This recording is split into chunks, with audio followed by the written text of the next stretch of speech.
వెంకటేష్ గారు నమస్తే. నమస్తే అన్నగారు, నమస్తే, చెప్పండి మీరు లైవ్‌లో ఉన్నారు. అన్న. ఇప్పుడు మీరు హుజురాబాద్ నుంచి మీరు బీజేపీ నాయకులుగా ఉన్నారు. ఇప్పుడు మల్కాజ్గిరిలో ఈటెల మీద ఫ్లెక్సీలు కట్టిర్రు. మీరు చూసే ఉంటారది. అవునన్న. ఎట్లా చూడొచ్చు దీన్ని? ఫ్లెక్సీలు ఎవరు కట్టిర్రు? దీని వెనకాల ఎవరున్నారు? నిన్న ఆల్రెడీ బీజేపీ నాయకుడే ఉన్నాడని చెప్పి పోలీసులు కూడా అరెస్ట్ చేసిర్రు. ఎఫ్ఐఆర్ కూడా పెట్టిర్రు. ఏది రామకృష్ణ అని. అవునన్న, అవును. అంటే ఎట్లా చూడొచ్చు దీన్ని? మీరు కూడా బీజేపీ పార్టీలో మెంబర్‌గా ఉన్నారు. మీరు బీజేపీ కార్యకర్త, యాక్టివ్ కార్యకర్త. అవునన్న. హ్మ్. అన్న, ముందుగా మీ జిఎస్ఆర్ టీ ప్రేక్షకులకు నమస్కారం. హ్మ్. అయితే ఇక్కడ మాకు శత్రువు అనేటోళ్ళు కాంగ్రెస్, బీఆర్ఎస్. ఆ! ఇదేందో గాని ఈ పార్టీలో ఈటల రాజేందర్ గారు ఎప్పుడైతే జాయిన్ అయ్యారో అప్పటి హ్మ్. నుంచి ఈయన ఒక పార్టీకే వ్యతిరేక శక్తిగా చూస్తారు. 3 ఎలక్షన్లు ఫేస్ చేసిండన్న. ఓకే. ఉప ఎన్నిక ఫేస్ చేసిండు, జనరల్ ఎలక్షన్ ఫేస్ చేసిండు. మొన్న మల్కజ్గిరి ఎంపీ పార్లమెంట్ లో అత్యధిక విజయం సాధించారు. అవును. మరి అసలు ఈయన ఇంకా కొత్తోడు అంటారు. అసలు ఈయనకు ప్రాధాన్యం, మరి ఈయన కావాల్సి ఈయన అయితే కోరుకోలే. ఈయన కమిట్మెంట్ తోని పనిచేసే నాయకుడు. హ్మ్. గతంలో 2 సార్లు మంత్రిగా చేసిర్రు. అవును. ప్రజలకు తెలంగాణ స్థాయిలో మొత్తం ప్రతి గ్రామానికి తెలిసిన నేత. అవును. అట్లాంటి నాయకులను పట్టుకొని మా పార్టీలో ఉండే కొంతమంది దుర్మార్గులు, హ్మ్. యూజ్లెస్ గాళ్ళు, అవులగాళ్ళు, సబ్జెక్టు నాలెడ్జ్ లేనోళ్ళు, హ్మ్. ఒక ఫేక్ పేడ్ ఆర్టిస్టు లెక్క తయారై కావాల్సుకొని పార్టీని భ్రష్టు పట్టిస్తున్నారు అన్న. ఫస్ట్ ఆ! ఇప్పుడు ఈటల రాజేందర్ అన్న పార్టీలోకి రావడం వల్ల పార్టీ గ్రాఫ్ పెరిగింది, కానీ ఎక్కడైతే నష్టం జరగలేదు అన్న. అంటే అవును. నష్టం ఎవరికి జరిగింది? ఈయన స్థాయి నాయకులకు నష్టం జరుగుతుంది రేపు. ఎందుకంటే బీసీ నినాదంతోని ఈయన ప్రజలలోకి వెళ్తాడు. రేపు ఆ! మా కుంపలు ఎక్కడ మునుగుతాయో, మా పదవులకు ఎక్కడ అడ్డొస్తాడో ఈటల రాజేందర్ అని చెప్పి వ్యక్తిగతంగా టార్గెట్ చేసి హ్మ్. ఆయనను మొత్తం ఆయన దాన్ని ఏమంటారు, ఈ మావోయిస్ట్ కు సంబంధించిన అదేదో లెఫ్ట్ భావజాలం ఉన్న వ్యక్తి. ఆ! లెఫ్ట్ లెఫ్ట్ రైట్ అనుకుంటా హ్మ్. పార్టీకి దూరం చేసే కార్యక్రమాలు వాళ్ళు తీసుకుంటారు. అందులో భాగంగానే కొంతమంది దీంట్లో ముఖ్యంగా నేను చెప్తున్నా, పేరుతో సహా నిన్న బండి సంజయ్ గారి అనుచరుడే, హ్మ్. బండి సంజయ్ గారే హ్మ్. కావలసుకొని ఏపిచ్చారు అనేది తేట తెల్లం అయిపోతుంది. నేను ఆ! ఒకటే అడుగుతున్నా, నాకు అంటే బండి సంజయ్ అన్న అంటే మాకు కూడా కింది నుంచి ఆయన కౌన్సిలర్ స్థాయి నుంచి, కార్పొరేటర్ స్థాయి నుంచి, ఎంపీ స్థాయి వరకు చాలా కష్టపడ్డ నాయకుడు. అంటే మరి ఆయనకు బండి సంజయ్ దీని వెనకాల ఉన్నాడని చెప్పి ఇంకా ఏది నిర్ధారణ కాలేననుకుంటుండే. అంటే సోషల్ మీడియాలో వస్తుంది కదా అన్న, ఓన్లీ సోషల్ మీడియాలో మాత్రం పెడతా ఉన్నారు. పెడతా ఉన్నారు. ఇంకొకటి ఏంది అంటే అన్న, ఆ! జెన్యున్ గా నేను ఒకటి మాత్రం చెప్పదలుచుకున్నాను. దీని వెనుక బండి సంజయ్ ఉన్నాడా లేడా అనడానికి మీకు కొన్ని ఉదాహరణలు చెప్తాను. ఓకే. గతంలో హుజురాబాద్ కాన్స్టిట్యున్సీ అంటే ఈటల రాజేందర్ కు పెట్టింది పేరు. అవును. అక్కడ ఆయన ఆయన వచ్చి నిలబడితే ఓట్లు ఓట్లు కుప్పలు కుప్పలుగా పడతాయి. ఆ! ఆయన అంత సేవ చేసినాడు. అక్కడ సుపరిచితుడు ఈటల రాజేందర్ గారు. అవును. మొన్నటి ఎలక్షన్లన్నా, సర్పంచ్ ఎలక్షన్ల గాని, అవును. మున్సిపాలిటీ ఎలక్షన్ల గాని ఆయన వచ్చి ఇట్లా నిలబడి ఒక ప్రచారం చేస్తాన్న 2 మున్సిపాలిటీలు మన చేతికి వచ్చన్న, హ్మ్. సర్పంచులు అత్యధికంగా గెలిచి అక్కడ మనకు మంచి పట్టుండు. అవునవును. చాలా సోషల్ మీడియాలో గూడా వీడియోలు జూసినాం. బండి సంజయ్‌కును, ఈటెల రాజేందర్ వస్తే మీకు పైసలియ్యమని జెప్పి వాళ్ళే వీడియోలు రిలీజ్ జేసిర్రు. అరే ఇది రియల్ గా జరిగిందన్న. అంతెందుకు, రాజేష్ అని, ఎర్రంరాజు సురేందర్ రాజు అని గట్టు వీళ్ళు ఉన్నారు కదన్న, వీళ్ళు బీజేపీ కోసం అవుట్ రైట్ గా పనిచేసిన నాయకులు. ఆ! అవుట్ రైట్ గా కేవలం ఈటల రాజేందర్ గారి మనిషి అని చెప్పేసి తెల్లారికి రేపు బీఫామ్ ఇస్తారనే ముందటి దాకా కూడా బీఫామ్ నీకే అని చెప్పి వీళ్ళిద్దరికి చెప్పి ఆ! వీళ్ళిద్దరికి బీఫామ్ ఇయ్యలే అన్న. వీళ్ళు గెలిచే క్యాండిడేట్లు అక్కడ ఓకే. కేవలం ఈటల రాజేందర్ మనుషులనే కదా. వీళ్ళు ఓడిపోవడానికి కారణం ఎవరు? వీళ్ళు అప్పుల పాలయ్యారన్న. వీళ్ళిద్దరే కాదు, చాలా మంది అవును. ఇప్పుడు ఆవులు కొట్లాడుకొని లాగల కాళ్ళు ఇరగొట్టినట్టు హ్మ్. మేము ఈటల వర్గం అని, వాళ్ళు బండి సంజయ్ వర్గం అని చెప్పేసి 2 వర్గాలను కాన్స్టిట్యున్సీ లో తయారు చేసి హ్మ్. అసలు రాజకీయంగా ఈటల రాజేందర్ వైపునున్న వర్గానికి అసలు రాజకీయంగా పదవులు లేవు. హ్మ్. పార్టీలో ఉన్నత పదవులు లేవు. హ్మ్. కనీసం పార్టీ కార్యక్రమాలకు పిలిచేటోళ్ళు లేడు మమ్మల్ని. అవునవును. నిజమే. ఇది హ్మ్. ఇప్పుడు ఇది టార్గెట్ ఈటల రాజేందర్ ను చేయలేదు అని అది ఇంకా నిర్ధారణ కాలేదు అంటారు కదన్నా. హ్మ్. ఇదైతే నిర్ధారణ అయింది కదన్నా. అవునవును. ఇది చేసినోడు అది చేయడానికి ఏమన్నా ఉంటదన్నా? హ్మ్. ఫస్ట్ నుంచి ఆయన టార్గెట్ ఏంది? ఈటల. హ్మ్. ఈటలను పెట్టి చేసి బయటికి వెళ్ళగొట్టాలి.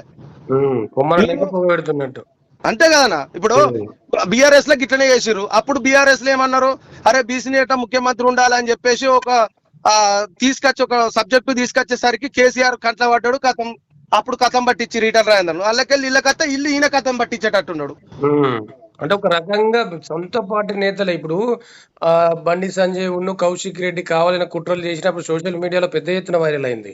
అయినాయి ఇవన్నీ కళ్ళగట్టి అంటే కొంత ఇప్పుడు తెలంగాణ స్టేట్ లో ఉన్న వారికి ఇంటర్నల్ గా తెలియకపోవచ్చు. మేము స్థానికంగా ఉన్నాం. మన హుజురాబాద్ లో ఏం జరుగుతుంది, ఈటల రాజేందర్ గారికి మధ్య బండి సంజయ్ గారికి మధ్యలో ఏం జరుగుతుందో ప్రత్యక్షంగా ఉన్న వాళ్ళం, ప్రత్యక్షంగా నరకాన్ని అనుభవిస్తున్న వాళ్ళం. మా రాజకీయ భవిష్యత్తు ఏందని చెప్పేసి ఒక్కొక్కడు కన్నీళ్లు పెట్టుకుంటానన్న లక్షలు మొన్నటి ఎలక్షన్ లో పెట్టుకొని అప్పుల పాలై రోడ్డు మీదకి రాలేని పరిస్థితుల్లో ఉన్నారు లీడర్లు. అది పక్కన పెడితే కనీసం పార్టీ అండగా లేదు మాకు. పార్టీ కార్యక్రమాలకు వెళ్తలేరు. ఎవరి కోసం అన్న మీరు రోడ్డు మీదకి ఎక్కింది?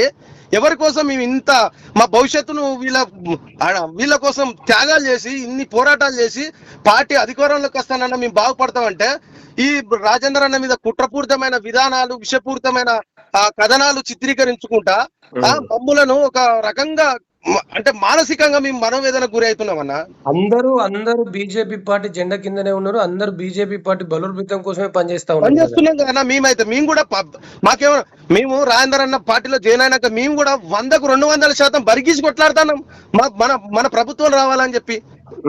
మన దేశ ప్రధానేమో దేశవ్యాప్తంగా గొప్ప గొప్ప పనులు చేసి ప్రపంచానికే గొప్ప నేతగా ఆయన వెలుగుతాండు. ప్రపంచంలో మనది ఒక మంచి పాయింట్, భారతదేశం అంటే ఒక మంచి ప్రాంతంగా చూపించాలని ఆయన కళలు కంటా ఉంటే మన తెలంగాణలో కేవలం కొంతమంది నాయకులు, ఒక 4-5 నాయకులు తెలంగాణ రాష్ట్రాన్ని వాళ్ళ చేతిలో గుప్పిట్లో పెట్టుకొని మరీ దారుణంగా తెలంగాణలో బీజేపీ అధికారంలోకి రావద్దని చెప్పి ఈ పార్టీ నాయకులే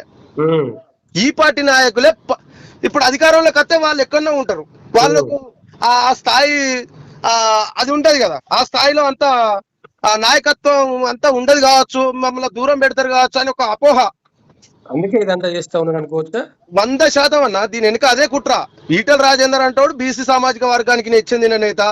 రేపు నరేంద్ర మోడీ గారు వచ్చి ఇక్కడ ప్రచారం ఏం చేస్తారు, రేపు బీసీ ముఖ్యమంత్రిని చేస్తా అని అంతకుముందు గతంలో చెప్పిన మాట ఉన్నది. ఇక బీసీలో బలమైన నేత ఎవరు ఉన్నారు? ఈటల రాజేందర్ గారు. ఈటల రాజేందర్ గారిని కథం పట్టిస్తే పార్టీ మన చేతులు ఉంటది. అది అధికారంలోకి వస్తేంది రాకుంటేంది, మనం అయితే గెలిస్తే అయిపోయా, మనం మంచిగుంటే అయిపోయా.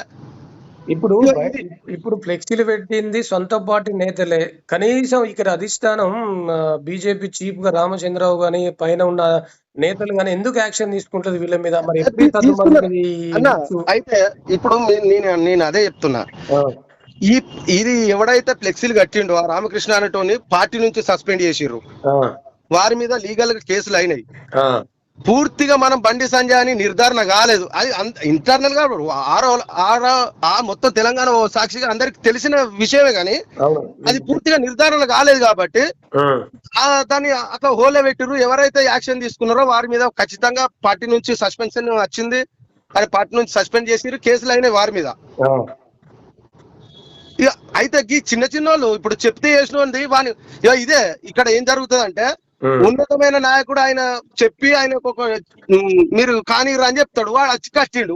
ఎవడు బలైంది? ఇక్కడ కార్యకర్త కదా బలైంది. ఆయన పేరు కూడా రాలే అక్కడ.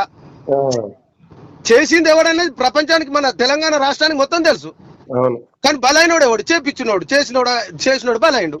ఇది నడుస్తుంది ఇక్కడ తెలంగాణలో. ఇది ఇక్కడ కార్యకర్తలే బలవాలే. కార్యకర్తలకు ఎన్ని రోజులకున్న జెండా మోసినోడే నాశనం అయితే తప్పితే మా మెయిన్ క్యాడర్ ఉన్నోడు ఎప్పుడు కూడా నాశనం కాడు.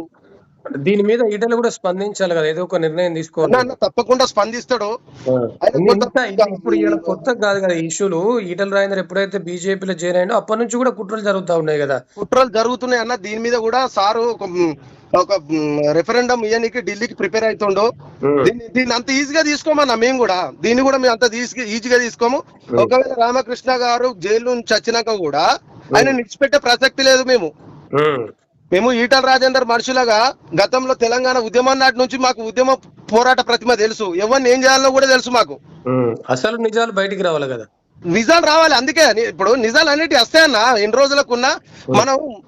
ఎన్ని రోజులకున్నా నిజం నిప్పులాగా బయటకు వస్తాయన్నా. కాకపోతే కొంత టైం పట్టుద్ది, నిజానికి కొంత టైం పట్టుద్ది. మొత్తానికైతే ఢిల్లీకి అధిష్టానానికి కంప్లీట్ చేయబోతా ఉన్నారు. 100% అన్న అమిత్ షా గారిని అపాయింట్మెంట్ తీసుకున్నారు. పూర్తి స్థాయిలో ఇది ఏం జరుగుతుంది, గత ఎన్నికల నుంచి మా నాయకులను నన్ను ఇబ్బంది పెడుతున్నారు అని అవుట్ రైట్ అమిత్ షా గారితో కూర్చుండి, మరి నన్ను పార్టీలు ఉండమంటారా లేకపోతే నన్ను బయటకన్నా వెళ్ళగొట్టిరు, ఇదంతా కథ ఎందుకు, నేను నీ పార్టీకి ఏమైనా అన్యాయం చేస్తే నా మీద నాకు సస్పెన్స్ ఆర్డర్ ఇస్తారా, నన్ను బయటికి వెళ్ళగొడతారా, మీరు చెయ్యరు, నీ పార్టీ కోసం విధేయుడిగా పనిచేస్తున్నా, మరి నాలాంటి వాడిని పట్టుకొని గిన్ని కుట్రలు పార్టీ నుంచే జరుగుతున్నాయి. నన్ను గతంలో ప్రతిపక్షం నుంచి ఎవడన్నా నా మీద కౌంటర్ వేసినా గానీ పార్టీ నుంచి ఎలాంటి సపోర్ట్ చేయలే. ఇద్దరు బహిరంగంగానే విమర్శలు చేసుకున్నారు. కాబట్టి దీని మీద బాగా సీరియస్ గా ఉన్నాడు అన్న ఈటల. మొత్తానికి ఈటల తాడో పేడో తెలుసుకోబోతా ఉన్నాడు. తప్పకుండా దీనిపైన యుద్ధం ప్రకటించుడే, దీన్ని ఊరుకునే సమస్య లేదు. రైట్ లైవ్ లోకి వచ్చినాం. థ్యాంక్ యూ వెంకటేష్ గారు. మంచిదన్న, థ్యాంక్ యూ, ధన్యవాదాలు అన్న.